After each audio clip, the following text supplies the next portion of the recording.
Good evening and welcome to The Square. Tonight's conversation is going to focus on the Continental Free Trade Agreement and how it can potentially boost entrepreneurship amongst young people in Africa. This conversation is happening at the margins, at the end of the Youth Connect Africa Summit that happened and ended today. And this is a summit that brought over 2,500 delegates from 90 countries across the continent. And with us, we are joined by someone all the way from Mali, who was also here for the conference, and to talk about this discussion as well.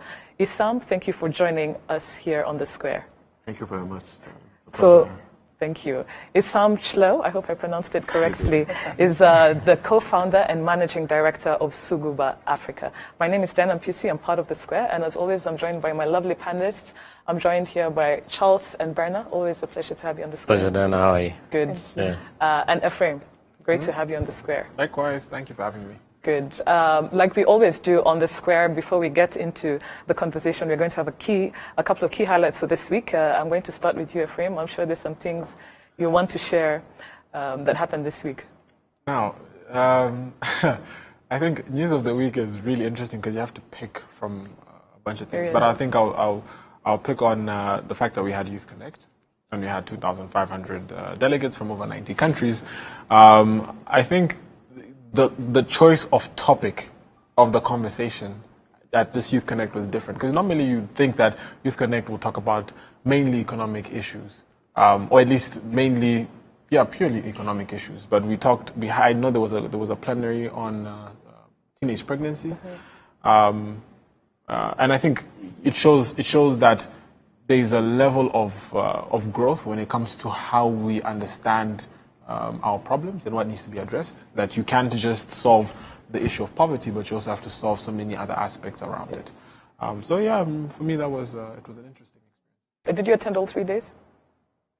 Why are you putting me on the spot? You want me to lie on national TV, but I attended 2 days. Okay, that's good. Fair enough. Charles, any key highlights for this week? Very interesting times, political times. Our Foreign Affairs Minister, Honorable Louise Mushikiwabo, is in the run for being the head of the Francophonie. I remember in 2010, I hosted then Governor General of Canada at a debate at the National University of Rwanda at the time, February 2010, and at that time, Honorable Louise Mushikiwabo was our Minister of Information. And that time, for lack of a better way of putting it, the Rwandan media was not as mature as it is today.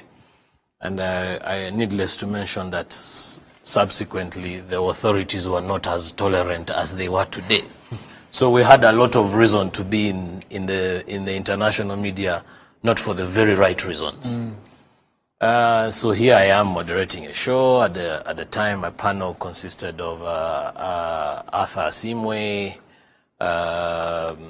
There's a lady who headed Radio Rwanda at the time, Faith Mbabazi, and the audience involved other people. But now, fast forward to put it in context. The Governor General in her remarks came and said all these good things or bad things that the government of Rwanda shouldn't have been doing or should have been doing. Our Minister of Information at that time came and defended government's position. 8 years later, they are facing off against each other. Very interesting analogy. But this is the most interesting thing. In the next few days or weeks, and if all goes according to plan, we will have a new Minister of Foreign Affairs. I think I want to watch how that is going to work out. Are you going to be the one? No, I don't think I'm in line of contention for that one, but speculation is as rife as you'd want to imagine. I think a lot of people are looking forward to that because the current minister has been in that position for the last 10 years, if I'm not mistaken. Yes, thereabouts. Verna? It will be interesting to see if the next minister can survive 2 years. Because they're quite big shoes to fill. Again, for me, it's also a highlight. Tomorrow, I think we'll get the official results, which will confirm perhaps what most of us have been looking forward to. But when you look at the discussions around Rwanda taking over leadership, most of it is around the language, which I think is just a small bit of the bigger picture. Because if you look at the Francophone community, you can look at it in terms of the market opportunities. And today, with artificial intelligence, the issue of language isn't really a problem, if you ask me. But it's about what you have to offer.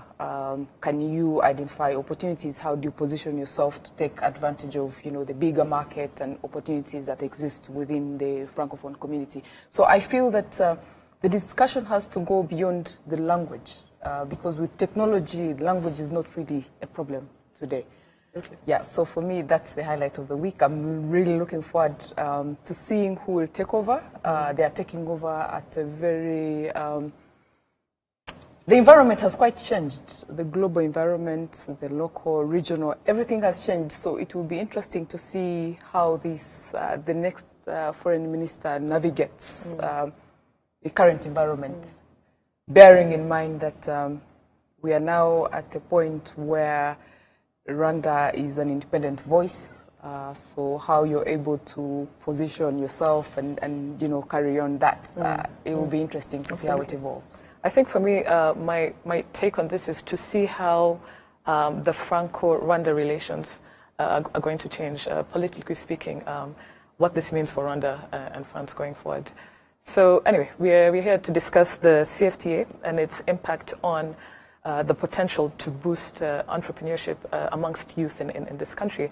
And this is why you're here, because I think you really fit the profile. You walk the talk, so to speak. And all the way from West Africa, I think you're also going to give us perspectives on intertrade and the challenges faced and so forth and so on. So my first question for you is basically, as the managing director of Suguba Africa, your work is to support African entrepreneurs and prepare them to raise financing for rapid growth and expansion with a focus in Francophone West Africa. You'll tell us more about what you do, but my question to you is, what are some of the challenges you face in this regard, specifically from a West African perspective, that you think the agreement, once signed, will solve? Okay. Well, to begin with, I want to also share my views on the news of the week. Oh, yes, please. I'm sorry, that was an oversight on my part. No, so I just want to echo what you guys said. When I was watching TV when Minister Louise actually announced her desire to run for office for the Francophonie, and it was in Mauritania a couple of months ago at the AU summit. And when I saw that, I was very, very shocked, in a good way, and surprised, because for me, really, Rwanda represents, the resilience and how the Francophonie has also some link with, La France-Afrique, the France-Afrique, which is a terminology used to pretty much showcase how France is dealing with its former colony. So clearly Rwanda has been the exception from the group, and just seeing that news made me realize, how important of a move it was for both like Rwanda, France, but also us, former colony of France, but also what it would mean for Francophonie and France-Afrique, because I'm very skeptic, and I'm a big critic of the France-Afrique, so the way France is dealing with its former colony. So for me, this news really gave me a lot of hope, in a sense that we could reimagine and rethink and have a new beginning on how the relationship between France and us, former colony, would be. So as much as you are really cheering up, I know I'm not the only one, and we're looking forward to some good news this week. Good. Absolutely. Yeah, So to come back to your question, do you mind repeating just? So basically, what are some of the issues that you think you face as someone who's involved in intertrade from a West African Francophonie point of view, that you face and you feel that this Continental Free Trade Agreement, once signed, will solve? Will solve, okay. Yes. So when you talk about entrepreneurship and the youth, what we're addressing two types of entrepreneurs. One is the entrepreneur who is entering into entrepreneurship out of passion. And then you have another type of entrepreneurs who are entering entrepreneurship out of lack of jobs. So in this case, out of necessity. So both, when they come to you in the centers that we work on, that we have, you don't necessarily identify, they could, you can't differentiate. So for you need to give them a service and help them bring the company to the next level. The youth we work with varied in type, in age, in level of maturity, in funding they have or funding that they want to get. But at the moment, I would say some of the biggest issues that they face, or at least when investors are looking at their businesses before investing, one of them is, the key one is maybe it's a too small market. Like, for example, if you have an entrepreneur who's developing a mobile application to help people in Kigali get access to a bike, for example, a bicycle, it's a too small of a market. So generally, you see a lot of entrepreneurs in Africa, all across, creating businesses that even if they get to the point where they raise money, the business model is successful, the market is too small. And this is something that pushes away investors. Like when investors want to invest in a business, they want to see how the business could grow really big and they could make a lot of money. So from that perspective, the size of the market is critical. But the industries in which those entrepreneurs venture in doesn't match necessarily the reality. So that's, I guess, that's one of the points. And CFTA could address that because those entrepreneurs will have, potentially a market of more than 54 or 5 countries to work with. But the issue here is, again, in the industry in which the entrepreneur ventures. So if we have CFTA open, all the countries sign, ratify, and get implemented, then the issue becomes, how are they going to tap into those industries? If from the beginning, the business model or the model of the organization make it in a way that the market is only 5,000 people in Kigali, there's no way they could reach continental.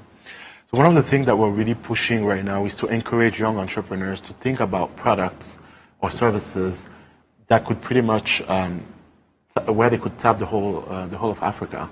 And this would be in industries that are relevant, but also that makes sense for us. So that it would be, and that's why we're advocating for the theme Made in Africa, because at the end of the day, we have 400 billion in imports for consumer industries that we could take from the importers if our entrepreneurs can step up the game and develop businesses that will make sense for the consumer.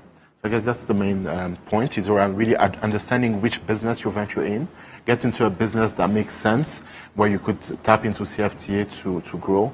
You could, and industries within the Made in Africa vision could be fashion. We all wear products, could be agro-processing, beauty product, you name it. So yeah, this will be, I guess, the main issue, but other issues, of course, are around financing. Access to financing is the biggest hurdle and issue entrepreneurs in Africa face. Other than that, there's access to capacity building and others. But finding the right business model, I think, is the number one. And then all the other one could be worked around. I think I'd want to come in and kind of, there are many ways you could look at CFTA and the way it's going to help entrepreneurs.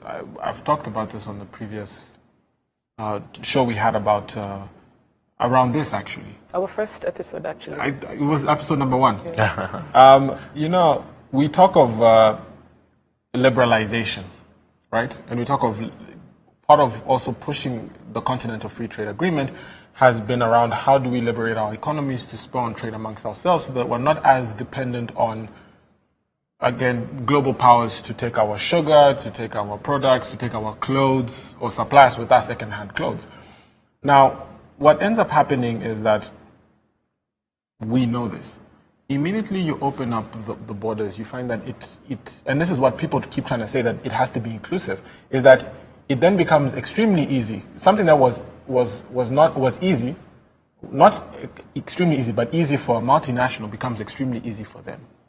And something that was hard for a small entrepreneur or a young entrepreneur becomes now easy. Now the question then comes in is that how then do we create equity to ensure that the growth and the benefits are inclusive, that it's not just a few large companies that are benefiting from exporting products. Now that comes to my second point around who imports what and who exports what. Because we have not also sat down to ask ourselves, what are our core competencies? For example, what is Rwanda's core competence? What are we exporting that no one else within the CFTA can produce? that we become the source of that. Because what you see happening, at least what you see with regional blocks, is that everyone is producing coffee. And everyone is relying on coffee. So then to what extent do we then say, okay, you're going to focus on coffee, you're going to focus on tea, you're going to focus on minerals, you're going to focus on... And that is, I think for me, the issue I see with, at least the challenge I see with with the CFTA, is that until we understand, we focus on the specialization within our economies, we find that we are just going to, we may have the policies in play, but the people we need to do the trade are not necessarily going to want to trade with one another. Because Rwanda would have produced sugar, Zambia would have produced sugar, Mozambique would have produced sugar, but who would want to import and export? And we saw this happen recently in Uganda. We saw it happen recently in Tanzania. I'm saying this in relation to sugar because that's my industry. We saw it also happen in Kenya, where there were shortages in-house, but there was still pushback from imports from within the region. What about international imports? Now, weirdly enough, international imports, again, were... From the case of sugar, specifically. Yeah, so international imports were coming in, but there was pushback for regional. See, that's and again, if you're to look back, it comes down to because the competitors in these industries are the same people. Mm-hmm. These are the same British, American companies that own these entities. So you find that they're competing against each other. So they're using, again, I feel like CFTA could fall prey to such actors who will then try and manipulate it for their benefit without actually delivering the kind of benefit we desire to see from it.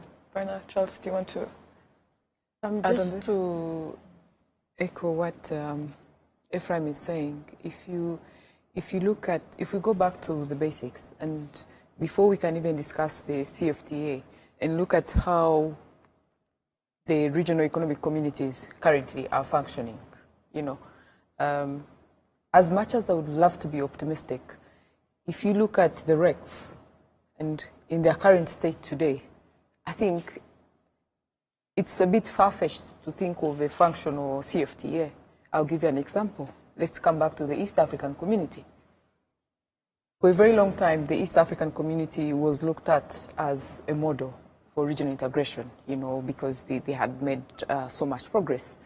Made so much progress because there was a lot of political will to do things. You agree or on specific projects, you get them done.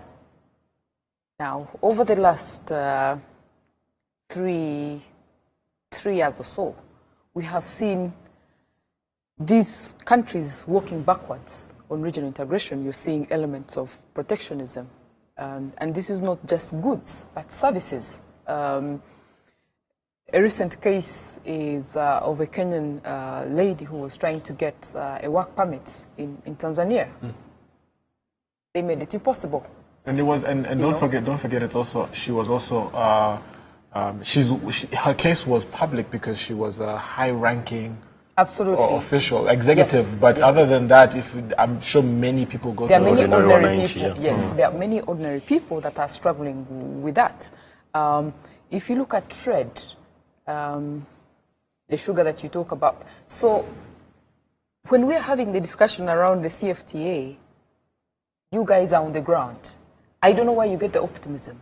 Because for me, from where I stand, honestly, as a journalist, there's a lot of concern because I don't know what we will need to sort of invigorate the community, the politicians, to realize that we cannot move forward until we agree that we all need regional integration to function and function efficiently. We have seen a trend over time of increasing non-tariff barriers. If people cannot move, how are they going to trade? Basic movement. Yeah. So I don't know, you guys are on the ground. How are you navigating this, and where do you get the optimism that, the CFTA will be functional? I can tell you from me, and we talked about this earlier, the optimism, at least for me, is that if we aim for the moon, we might fall amongst the stars. Even just the bush, because I feel like moving from here to the bush is better than nothing. And I take this, you talked about the free movement of people. One of the things that the EAC REC delivered was the fact that we could travel across borders with our IDs. Now, we know the challenges we're facing with the East African community, especially around political will. But, and again, some of the bureaucracies that took time for us to implement some of these integration policies are the same ones that are going to help us, or at least protect the integration from guys who want to step back. And I say this because, again, how easy is it, you know, the issues that we have within the region and the lack of political will here and there. At least if you assess it, how easy do you think it's going to be for guys to come back and say, okay, now you can't use your visas to travel? Because so much infrastructure and investment has been made towards that. And I think my optimism comes from the fact that, okay, we may not get what we want with AFCFTA, or at least we cannot get the 100. But even if we got 20%, it's still better. I would like to just ask you, Issam, you know, and absolutely, Brenda, this is actually, you know, a part of this conversation. Have we bitten more than we can chew? When we talk about the Continental Free Trade Agreement, but you have issues within SADC, you have issues within COMESA, you have issues within ASC, you know, you have issues within ECOWAS, and so forth and so on. I want you to, what are your thoughts on this? And this is also tapping into what you said at the Youth Connect Forum, when you really thought, when you really emphasized mindset as a collective mindset, as a tool of really answering Bena's question. You know? I totally agree. Thank you. I totally agree with you that I'm very skeptical about the power of CFTA to make it, because, you know, you have the regional economic communities. In West Africa, we have the same issue. Like, even if you can move goods, like at the border, for example, between Togo and Ghana. Recently, I know someone who had trouble just bringing in goods. Because, I mean, the text and the law say you can go as you want, and it's free trade. But locally, they don't allow the implementation of that. But to come back to, I mean, the rationale behind CFTA, the goal, I mean, I'm not sure 100% what was the key, I guess, rationale, but one of the things is to allow Africa to get developed, right? To trade with Africa, to allow us Africans to buy our own products or buy from one another, to make it easier for regional trade to happen, because at least, you know, maybe there's infrastructure issues that are still ongoing that I know, you know, the African Development Bank and others are solving, but at least to allow that free movement of goods. But like what I would like us to maybe to reflect on is, before moving toward like Rwanda, selling goods to Uganda or Tanzania, why don't we think about how within Rwanda we should consume, like, you know, made in Rwanda products, for example? How can we help companies within Rwanda that are in industries where consumers consume? You know, all of us here are dressed. I'm not sure, like, where you bought your suit from. You know, I love Western brands, don't get me wrong. Are you wearing Made in Africa? I'm 100% today Made in East Africa. Yeah, I'm 100% particularly made in Nigeria. Okay. And I feel really proud because, you know, last year I had a similar discussion and I was wearing like a non-African attire. I was like, you know, I'm preaching, but at the same time, like, I don't walk the walk. But I'm just saying that because I think it's a mindset issue, because the goods, I know the goods are here. In Rwanda, there's ways in which, and this is the same case in Mali, like I consume a lot, most of the goods I consume are Westerns. So if, let's say, we go past the, you know, the mindset issue, if we consume Western good in our country instead of local goods, it's maybe because they're not well packaged, maybe we think that they're not as, you know, good or healthy, but all of that is within our mind. You know, we're coming from people, we know our heritage, you know. So if someone gives us food or goods that are not as good as, you know, Western standard, we need to get past that and learn to accept that as, you know, coming from our own people and to consume that.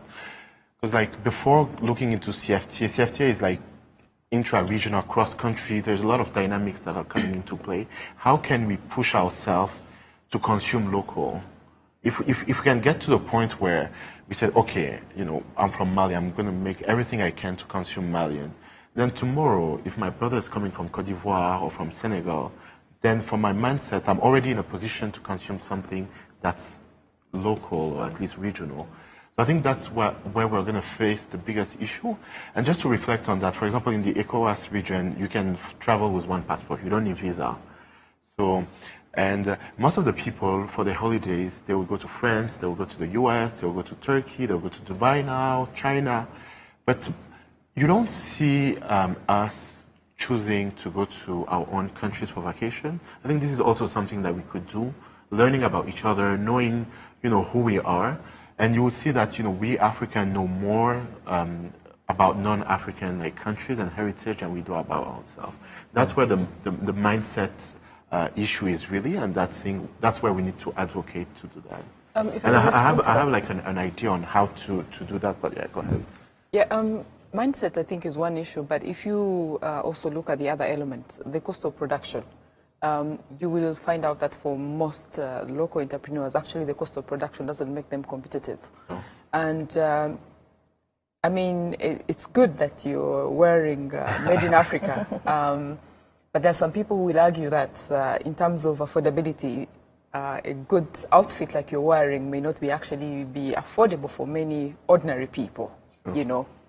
If you are generally in Africa, in most countries, you have lots of people living on less than $1 a year, if we use that benchmark. So I think already we are seeing countries doing more to support local industry. In Rwanda, we have the Made in Rwanda campaign. Yes. That is very deliberate in terms of boosting Rwanda is doing a great job at that, local capacity. Yeah. But of course, we are impatient. That's one, and yet some of these, there are no quick fixes. But how you make local production competitive to a level where whatever they produce, yes, even in terms of price, when someone goes to a supermarket, it's much easier, because today if you go to a supermarket, you may find that a product from China is actually much cheaper than something that is being locally produced. That's one. The other element is, for instance, if you speak to fashion designers, when they go out and they are, showcasing their work, someone will come out and say, I need an order of maybe 1,000 pieces. They will have difficulty, producing that. Yeah. So how do you address, issues around production to make these things affordable and more competitive? I think that's a key issue. Okay. I want to take it back. Sorry, go ahead. Two things. One is around, we may not have a lot of control around the political will. And because there are also other dynamics. The internal politics of that particular country might make the leaders of that country more interested in solving their internal issues ahead of going out of their country to trade with others, or to live in harmony with others, or to compromise what they want to do at home at the expense of making their neighbors or the whole continent happy. And for one reason or another, you will never have full control over political will. And leaders also have different strengths. So let's just accept that that's how it is. But I think Issam raises a very big point around challenging ourselves, in terms of what can we do to strengthen what we already have. The other day I was positively shocked when I walked into a shop at Kigali Heights, and they had very good Made in Rwanda fabric, men's clothes. I went into Chic last week. Chic is one of our commercial buildings in the CBD. And there was these very nice shoes, leather shoes, men's leather shoes. Now, Bana raises a very good point about price. I think, and price, I'll beg to differ with you, because it's purely a mindset thing. We would be more than happy, many of us, to spend 40,000 francs on a pair of shoes from Europe, but not spend 35,000 francs on a pair of shoes that's made in Rwanda. And yet, when you compare like for like, the quality is the same, if not ours, better and more durable. So we still have a lot of work. That's the point we're raising, and thank you for challenging us around how we dress here on the square. I would probably take it a notch higher and look at this piece of furniture that is here. Shouldn't it be made in Rwanda? I think this is made in Rwanda.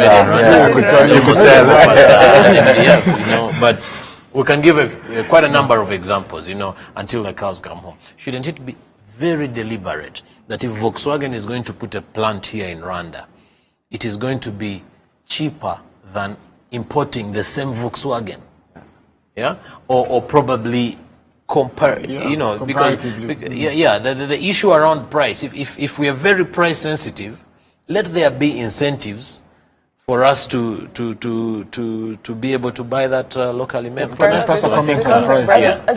just wanted to make one comment. One, in terms of political will, I think we have an opportunity as Africa. We have a very young population, which the youngest in the world, which is going to be the one running these countries. And if you ask me, at Connect, this Youth Connect, I think one of the key issues that had to be discussed is what is the role of the youth in politics? Because increasingly, we tend to think that for youth, I mean, that's none of our business. We just want jobs. But in terms of, actively getting involved in lobbying policy that will enable us to achieve what we want, there's still a gap there. So how do you position young people to see themselves as the decision makers of tomorrow, and they have to start today? I think that discussion is still lacking. And in absence of that, we'll continue to meet and talk about these things Davos style and go away. Actually, to emphasize what you're saying, these meetings happen in terms of youth asking to be part of the conversation, in terms of implementation and everything, but they keep on happening, no results. They keep on happening, no results. So it's a cycle. I think what we need to do is actually reach a point where we implement this sort of, because the outcomes of the Youth Connect Africa, I hope that next year when it happens, we will be addressing and talking about the same issues. And if I could just suggest, for me, it would be more useful if we have a Youth Connect that has more boot camps than anything. You have real people, entrepreneurs on the ground, showing what they have done and how it can be done, than having a Davos style kind of forum. There was a youth converse organized by the Shapers, and it was actually, they did that. They brought entrepreneurs to talk about their experience. Then UN Women, in partnership with a bunch of institutions, Girl Effect, Girl Hub, Aquila, they had what they call the speed networking. So 25, 30 industry leaders sat, and then there were 2 innovators. They would talk to them for about 8 minutes. Then after, they would shift. And they did that for an hour. And I'm sure there's some tangible outcomes. Yeah, but now I wanted to say something around price, and it's in line with everything that we've talked about, even around political will. One thing that we really don't take into consideration, and we've talked about this, but I feel like we only talk about it when it comes to government. We talk about institutional coordination. An economy or a business cannot operate in a silo. You talked about raw materials, right? That's one. But then 2, you also have to understand one of the things that hinders Rwanda's industrialization, and that's what now we were talking about, made in Rwanda, and I'm sure this is across the continent when you talk about made in Africa. We do not have sources of capital that allow for industrialization. Our funding systems and funding structures are so myopic in terms of they are such short-term financial solutions, which work well because our economies have relied on that ability for us to get cash flow in the interim. But we haven't yet seen the maturity of senior debt and mature capital that can absorb our need for industrialization. And I say this because, and you guys know it, I'm a firm believer that RSSB could do more. Our pension fund, it could do more in our economy to spur on industrialization. But no one seems to have that conversation, because I cannot go to commercial banks and ask for a loan at 18% and expect to industrialize, to build an industry that can go on and create 1,000 jobs and can go on and produce scale so that the made in Rwanda products are affordable. It's the same thing with the Development Bank. The Development Bank tried. But again, I feel like the mandate got lost in between there, and we've seen the issues that have come up from it. But until we address the ecosystem, I'm talking about the banks as one example. But once we talk about the ecosystem in its entirety, we talk of lack of skilled labor. How do we address this? When you talk about some of the regulatory frameworks around these things, how do we then sit down and say, does the ecosystem allow for us to achieve some of these objectives that will make AFCFTA a success, especially for the young entrepreneur? Okay, very interesting, especially in financing models. But we'll come back right after the break. Please stay tuned. We'll be back right after the break. I want to touch on your point after on price.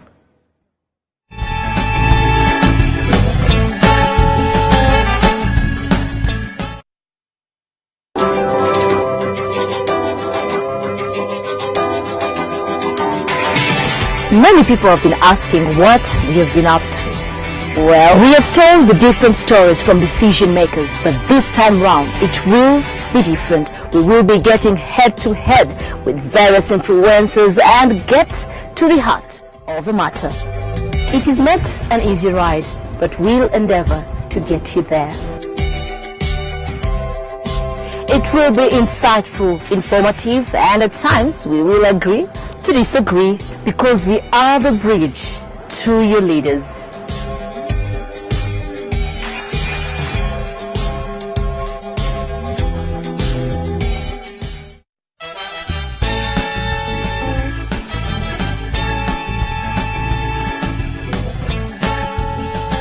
Thank you and for joining us after the break. We are here discussing youth entrepreneurship and the Continental Free Trade Agreement and the potential it has to boost growth in this particular sector across Africa. With us is Sam Shlo.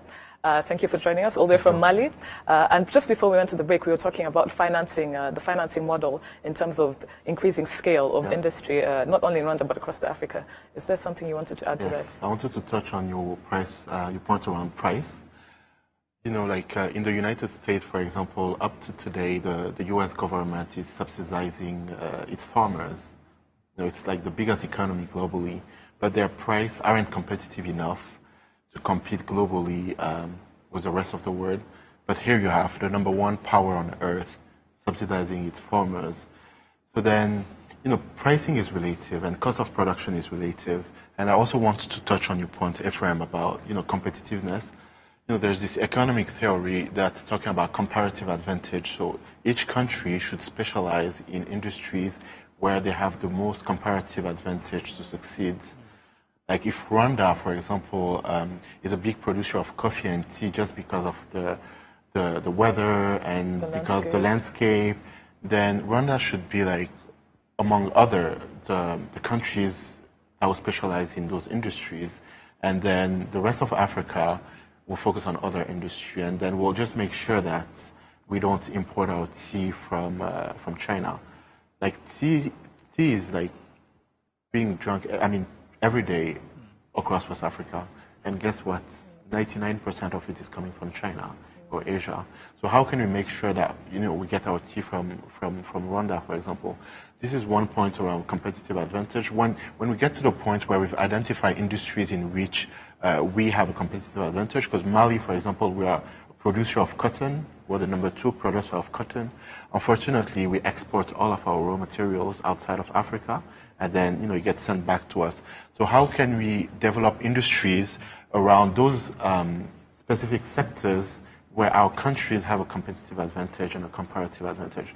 And, you know, in those industries, have our governments make sure they subsidize our industries, because that's what's happening, you know, in other places. Emirates, which is a great airline, Emirates up to today, at least from my knowledge, they're being subsidized by the UAE government. But when everyone looks at Emirates, they look at Emirates as a private sector company who's making the best service out there. But no, they're making losses every year, and the government is subsidizing them. So how can we first push toward that?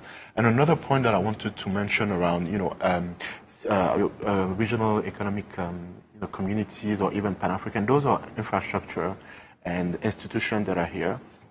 What we've learned over the past couple of years with companies like Airbnb or Uber is you don't necessarily need to have like an institution or an actual infrastructure for you to develop a business or to impact billions of people around the world. And for the case of at least CFTA, or how we can push you know, governments or push just the continent to the next level, if we take the decision at our level to say, okay, we're going to consume African. If all the youth, for example, and youth are an easy population to influence because of technology. So if we can influence ourselves and our people to say, okay, let's shift and consume African and see the impact it could have on, you know, import, or it could have on local production, this could have a huge impact. I mean, I've done research a couple of days as I was preparing for my panel yesterday on the topic. And activism is a key part of that, you know, creating movement, creating activism. If we can go toward that vision, this could help us achieve our objectives without necessarily have to go through what it is. Because the last point I want to make is Airbnb, which you're all familiar with, the valuation of Airbnb today is more than the valuation of Marriott, of Sheraton. If you look at the valuation, probably all of them combined. All of them, yeah. If you look at the valuation, Airbnb is above them, and Airbnb doesn't own any hotel. They probably have a couple of employees in Silicon Valley. That's it. So how can we go past the need for us to, have those infrastructure or institution, but like just leapfrog them and see ways in which, using technology we could achieve, our objective. Brenda, before we go for a Twitter break. Yes, just to touch on a couple of issues that you raised. First of all, the role of research. You mentioned that you're doing research. If you look at the continent, I wonder, based on the work that you do, would you agree that we're not doing enough in terms of investment in science and research that would inform the kind of investments that we need to move and revolutionize our economies? 100%. That's one. And two, when you talk about the youth, quite often, like if you look at Youth Connect, most of the youth that were inside Kigali Heights, Kigali Convention Center, are educated. We have the majority of youth out of formal education. How do you provide for that? For that. Let's worry about the youth that are educated for now. No, because, reality check. How do you account for that? Your company, do you have a strategy for these young people that are out of the formal economy? Yes. And the reason I ask that is because so far research has shown that that is where the problem is, in terms of political instability, social cohesion, yes. That is where the risk is. So if you look at the current interventions, they are just mainly focusing on the formal sector. Sure. But to add, just before you answer, because we need to go to a social media feed, but also the next tweet more or less offers a sort of concept on how to better improve the issue of youth employment with regards to today's topic. So our first tweet here is from Ashili Karuretwa, and Ashili says that, great topic tonight, our comparative advantage is less among neighboring countries, hence the competitive conflicts. Africa should invest in major projects like a single airline, energy companies, mining projects, etc., to allow for a win-win in Africa to boost youth employment. What's your take on this? Ephraim, I see you. That's we talk about.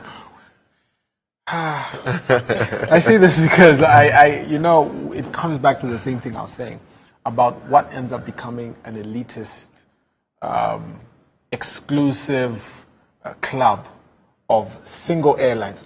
Question: who are the shareholders of the airlines? Who are the shareholders of these mining companies, these singular entities? At the end of the day, I'll come back to the sector that I know, sugar. Okay. You'll find a factory in Malawi, a factory in Zambia, a factory in Tanzania, a factory in South Africa, a packaging plant in Zimbabwe, another one in Namibia, one in Botswana. All one shareholder.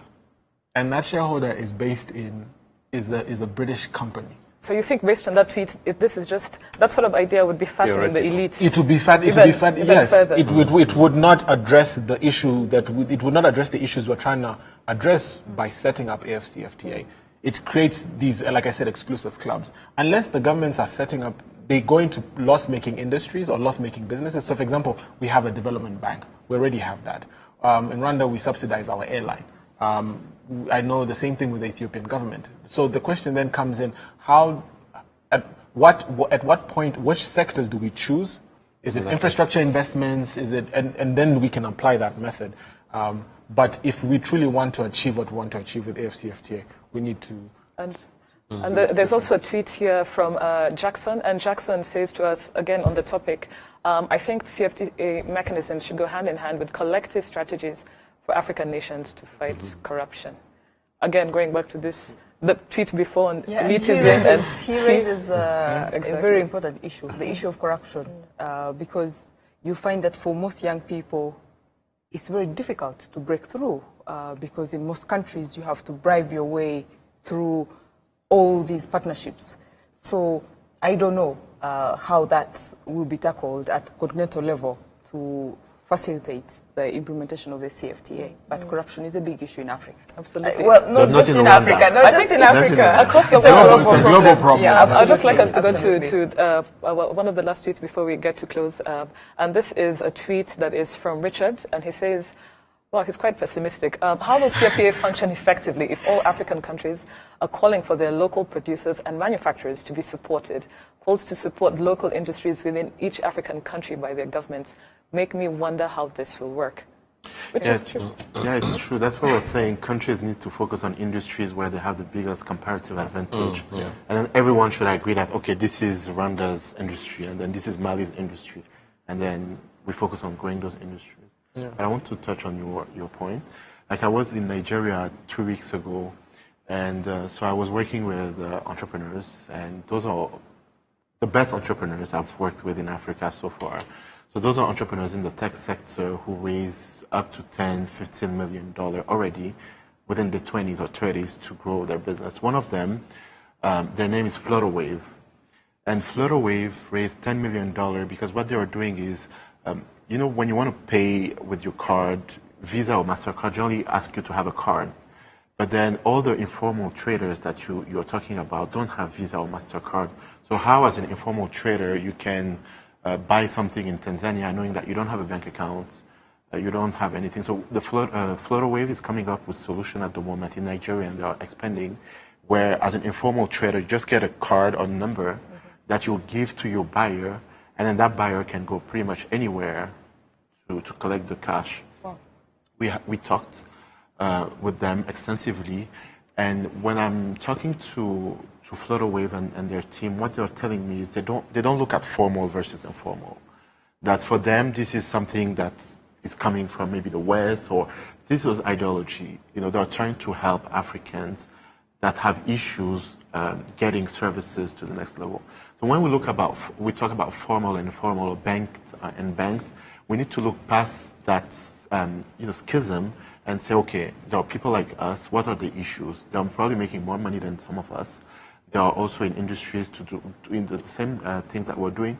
How can we look at them as people and say, what challenges are you, and create solutions for them without necessarily looking at that, formal versus informal. And this was very inspiring because I really had the same understanding of you about the two, but then they just made me realize that, there's actually no difference. We just need to give the right service to the people that they want, because the reason why a lot of people are informal, maybe not in Rwanda, but it's because of corruption. Because if you open your company, if you register it legally, you're going to have the taxes authority coming. You're going to have 1, 2, 3 coming to just take money out of you that will not go to the state, that will not go for public infrastructure, that will go into corruption. So Rwanda may be an exception, but when you look at a lot of the countries, the reason why people want to stay informal is just to avoid this corruption system. And sometimes we totally understand them. But the thing is, when they are informal and they don't have legal registration, they still pay tax. So, If I may ask, this is just something that came to my mind. Where does your money come from? Who is your main? Okay. Is it in Africa or outside Africa? Just a blanket. Does that change anything? No. I think there's a follow-up. It's a very straightforward question. Is it There's in a follow-up Africa to or that, outside actually. Africa? Okay. So Mainly. Yes. So over 95% of our funding comes from outside of Africa. Exactly. Or from non-African donors. Thank you. And the reason I ask that is because until we take ownership of our development, no matter how many meetings we have, we'll be simply working for the people who are giving us the money. I truly agree with you. And how you see this is how even the innovation. The innovation is so much around problems that the funders are interested in. Yes. So I don't know. I don't have an answer, but I don't know what it will take. But before you do, we have 5 minutes left, and I want you can touch on that in your closing remarks. So I'd just like us to give our closing remarks. Everyone, I know last week Ephraim took the closing remarks, so I'd like to start with you, Charles and Werner. I promise that you'd start with the closing remarks. Well, I'm a bit pessimistic around this CFTA. I think it's going to be it's a big litmus test for us, and there is no shortcut to that apart from strengthening and proving the concept via our regional blocks. Thank you. Yeah, I think it's ownership. We need to have an honest conversation around ownership. It doesn't matter how many meetings we hold until we feel we own this, and it's about, yes, it doesn't matter, you know. So it would be good that if we see our entrepreneurs, our governments doing more to fund our initiatives. Absolutely. Frame your closing remarks.